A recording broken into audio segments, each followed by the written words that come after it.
La norme IFRS 9 est parue il y a 3 ans, mais ça y est, on y arrive. Elle entre en vigueur le 1er janvier 2018. Pour les entreprises, ça va engendrer des impacts qu'on peut regrouper dans 3 blocs. Le premier bloc, c'est le bloc de la couverture. Dans ce domaine-là, on va avoir pour objectif de vraiment rapprocher la comptabilité et la gestion.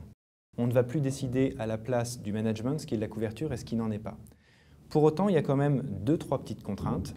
Puis à côté de ça, on a des vraies opportunités de simplifier les choses, mais souvent elles sont optionnelles. Donc c'est vraiment des opportunités, il faut les analyser pour savoir si on choisit de les saisir ou si on les met de côté, mais sans analyser, on risque de passer à côté de quelque chose. La deuxième nouveauté, c'est une nouveauté dans l'appréhension du calcul des provisions sur les créances commerciales.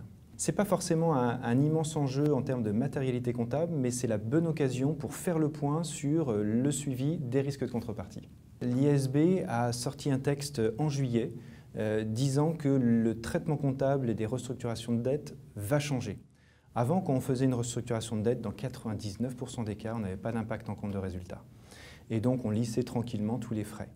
Là, le traitement qu'ils introduisent va profondément changer ça. On aura un impact en résultat immédiat et derrière une charge financière qui sera déconnectée des flux de trésorerie qu'on va effectivement payer sur sa dette.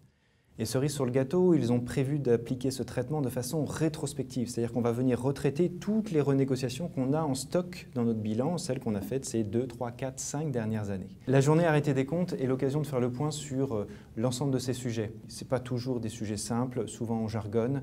Là, le but du jeu, c'est d'être très concret, très pratique et très opérationnel. Le but est vraiment de tirer le meilleur parti de cette norme qui, pour les entreprises industrielles et commerciales, doit rester source d'opportunités plus que de contraintes.